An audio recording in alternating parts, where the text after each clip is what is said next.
think it's appropriate to do some kind of a presentation. And, you know, this was difficult. Anything because I'm so nice. Anything you have to do with John is always difficult. So we sat down and we said, what can we do? And I said, why don't we do something, a takeoff on an old TV program called This Is Your Life. So, I'm not here! 70 years ago, in Hartford, at St. Francis Hospital, there was a son born to Henri and Rachel Carbonneau. And they named him John Raymond Carbonneau.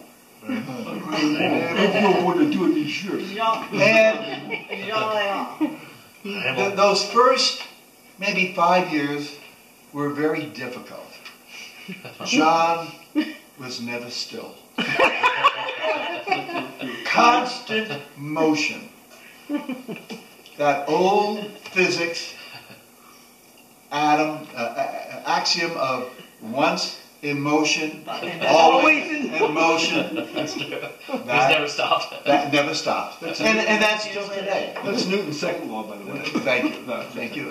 I'm always willing for the first law is one big smart ass. One big. A little bit on our childhood. We grew up in Hartford on a dead-end street called Hawthorne Street. And it was very ethnically divided. We have the Irish and the French. And there were a lot of kids in the neighborhood. And you either went to the Irish Catholic school or you went to the French Catholic school. We all went to the Irish Catholic school, even though we weren't Irish. My father was French, but my mother was Yankee. But we went to the Irish school and we walked. And we would walk to and then come home for lunch and walk back and come back and down. And so John spent his first 8 years at Cathedral Grammar School. Then went on to, we had moved, I think it was my senior year in high school. It was your 8th grade. We moved to West Hartford. And John then went on to William Hall High School. Now at that time, I went off to college. Gemma was off from college as well. So there was just Jim and John at Thank home. goodness, because we all three slept together. That's true. So Jim and I had so much more room because Paul snored. You don't know that, though. You don't know that. No, I don't remember that. I don't snore anymore. Yeah. So John, his high school career, John was wanting to go into football, and Mom was very concerned about John playing football. Wouldn't want to have John hurt or damaged. And Dad's response for him, let him do it. And that was, you know, Mom and Dad would never discuss things between, in front of us. It was always a decision that was made by themselves.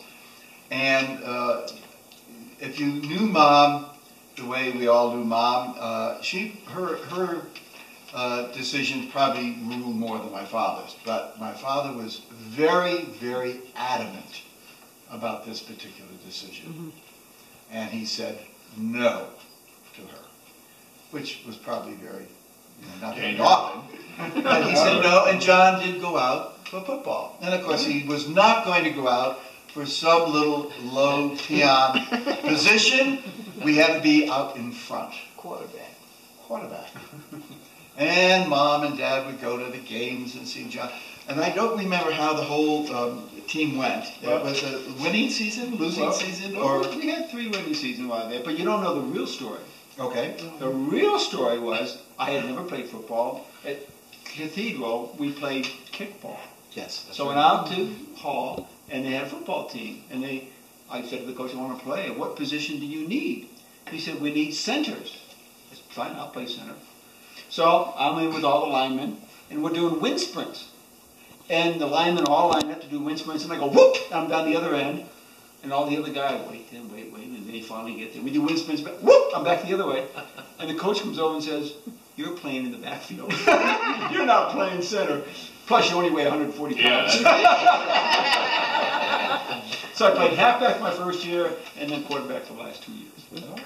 So then he made a decision after high school to go on to college and went up to St. Michael's College. I followed my big brother. Followed me up in that area. And he joined ROTC. And ROTC was a very big thing at St. Mike's. And if you went through 4 years, you would usually get a reserve commission. However, it depends on how you scored and how you went in ROTC. Of course, John was always right up there. He gets a regular commission, not a reserve commission. Now, this doesn't mean much. Between a regular and a reserve? Yeah. Well, you have a lot more other opportunities with a regular commission. Also the term of your enlistment. Yeah, it does. If you're a regular, you couldn't get riffed nearly as easy as if you were reserve. Yeah. So again, it was another position that was above and beyond what everybody else was kind of doing. So he decided at that point to go on. His major up there was biology, so he went on into medical school and went out to Creighton University. Sorry, I couldn't find something lighter. This is spur of the moment. You're supposed to wear that at university. Oh yes. And out of Creighton, he starts out, and what was interesting about that, because he was ROTC, and they would go ahead and subsidize his school at Creighton to become a doctor. And he meets Janet, and they get married. And of course they have 2 lovely children. Okay, everybody. Okay, Danielle. Jane. Okay. And at graduation, he graduated. Of course, there's a very funny story about the time that Grandpa Carbonneau and Grandma Carbonneau goes out to visit them. And of course, we all know poor stories about Grandpa, who always loves to perform. And he had, and Janet, never, ever had met Mom and Dad. And Can I intercede for just a minute? Yes. Because a week before this happened, John calls Mom and Dad and says, "Oh, what are you and Dad doing next Saturday?" He says, "Well, we got the beauty salon, we got all the appointments." He said, "Oh, well, I'm getting married. You want to come?" The week before they were getting married. So This is Colette. yeah. So Dad decides he is going to pay John back. So you go ahead. In spades. in Spain. Yes. And of course he did. Dad decided he was going to dress up coming off the plane to meet Janet and Janet's parents. And being in the hairdressing business, he had access to a lot of wigs. So he puts on this wig, and I don't know what other outfit that he had. He had his plaid pants on and his red jacket and an orange tie. And he walks off to meet Janet. And Janet opens the door, and Janet goes, I said, "That's my dad."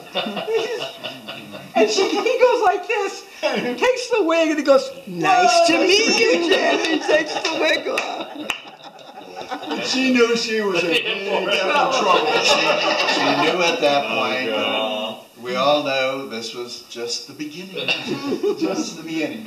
So John graduates from Creighton, gets regular commission, gets him to the service. He decides to do his residency in surgery, accepts a position down at Harvard Hospital, which is in our backyard, so to speak, and does extremely well, finishes his residency, and of course goes in and is shipped over to Vietnam and finishes over there. From there, he comes back and he settles down in Austin, Texas, and he sets up his practice and does extremely well on that.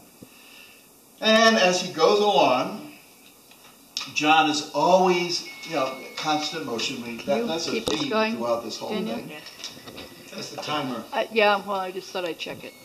So if everybody could just pause for a second, that'd be great. Because if it was gonna be just I did leave a few things out. I mean, he had been over to Germany, then he was in Vietnam, and then in Phoenix, and then settled back down in Austin. So we went that whole route. 20 years.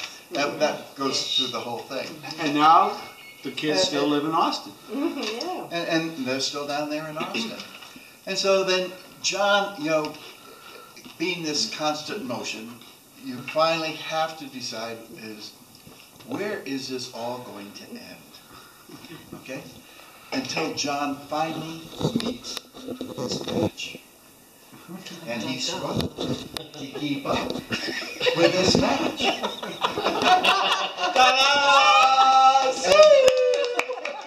And his match is Sue.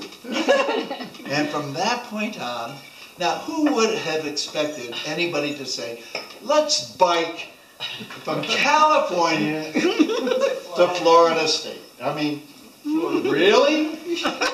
On a tandem. And I have got to give Sue a lot of credit.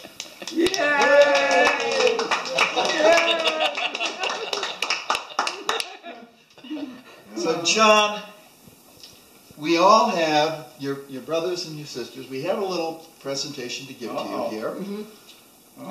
And we thought long and hard about this. And it's very difficult to try to think of anything that would be good for John because it's so diversified. You know, it's very. But we know he's really into his claims right now, which we thought was good. And we figured the best thing to do is to give him something that he can repair the parts of his claim. So When he crashes. Here's a card for him, and I'll let him read it to you. It says, the other side of Mount Rushmore. And here are 4 buts. But Roosevelt, but Lincoln, but Jefferson, but Washington. But. And you open it up, and it says, have a monumental birthday. Paul, Peg, Clint, Bud, Babs, Jim, Gemma. You will leave. You still have to catch up to 3 of us. Jim is working on it. I want a gift card. But this is for you. Oh, gosh. Yeah. $450,000. Wow. I mean, that. Oh, hell, I'm going with a full plane. It hasn't been energized yet. That's not. Oh, it hasn't been energized yet. Well, 1 second.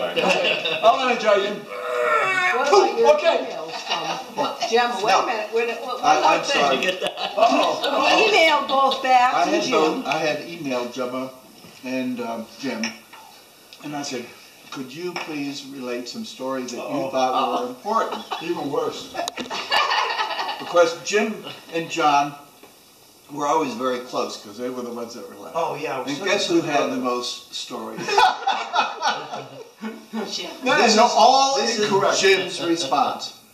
When we were traveling across the country together in his Porsche, he wouldn't let me stop and pee because he did not want to get behind all the cars and trucks he had passed. I just asked him all. He said, I gotta go to the bathroom. And I said to Jim, so he understood, no fucking way. He understood that. And he also kept a jar of marshmallow fluff in the glove compartment, and the heat from the desert made the glass break. His glove compartment was full of the stuff. Nice. When Babs and I got married, he was standing waiting for Babs to come in. In front of all the gathered, he announces, "Hey, Jim, your fly is down."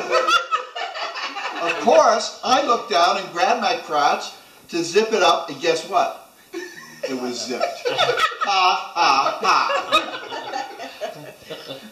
I was having some rear end problems. Okay. I had hemorrhoids the size of a quarter, and John said, "I can take care of that for you." Just before he was going to lance it, he says, "I always knew you were a big asshole." I tried my best to cut a fart in retort. So that was from John. Gemma. Gemma says, "Paul, I've racked my brain to come up with an idea for John's presentation, and here is an old story. When John was in Vietnam at the end of the war, he had many soldiers coming to him and concerned that they had VD. Okay, let's do the shame. He spoke to the first soldier and demonstrated his solution.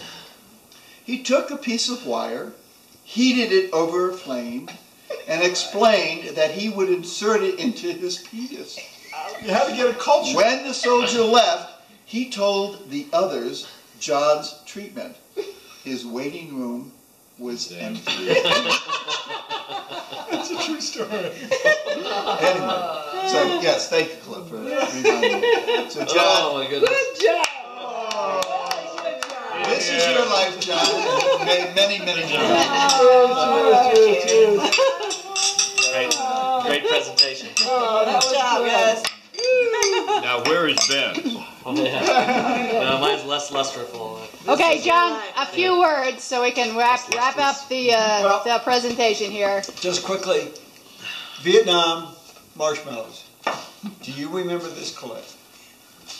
Colette decided, since her brother loved marshmallows so much, she got me a big thing of marshmallow fluff and sent it in the mail to Germany. There, I guess. This Yeah. much. And guess what happens when things go at elevation?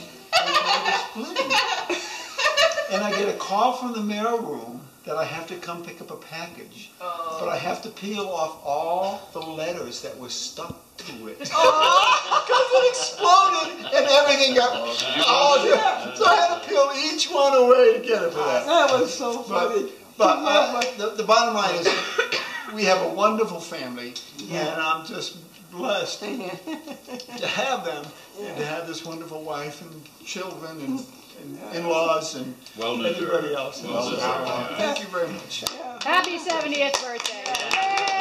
I have to add one little quick story. When John in Austin was shutting down his office, his help, his girls in his office decided to give him a going away party. One day I get a phone call from this gal in his office, and she says, "Hello, I'm Betty Jane," and she says, "and we're having a party for Dr. John," and she says, "and I just got one question for you." She says, "What's a fluffernutter?"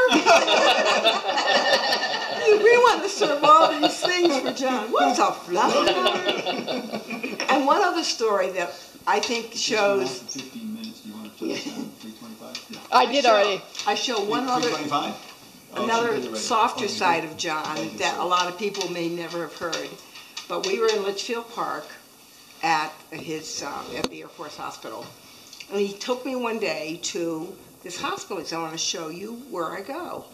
So we get off the elevator, and there's a woman sitting in a wheelchair, and John comes over, and he comes up to her and he says, "Hi, Agnes, how are you doing?" "Good, Dr. Carbonneau." "Agnes, I want you to try to eat tonight." "Okay, doctor, I'll try." "Okay." He said, "I'm going to be on call tonight. I'll be in to see you a little bit later." "Bye, Agnes." She's goodbye.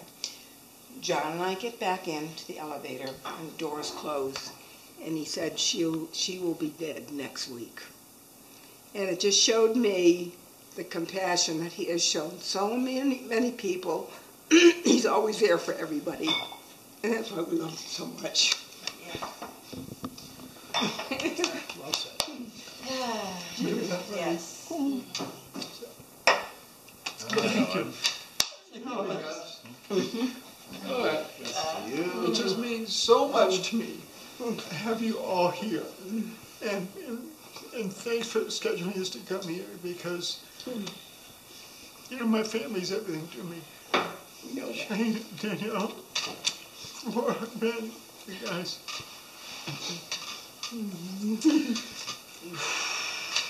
I may not remember a lot, but I remember you. I know.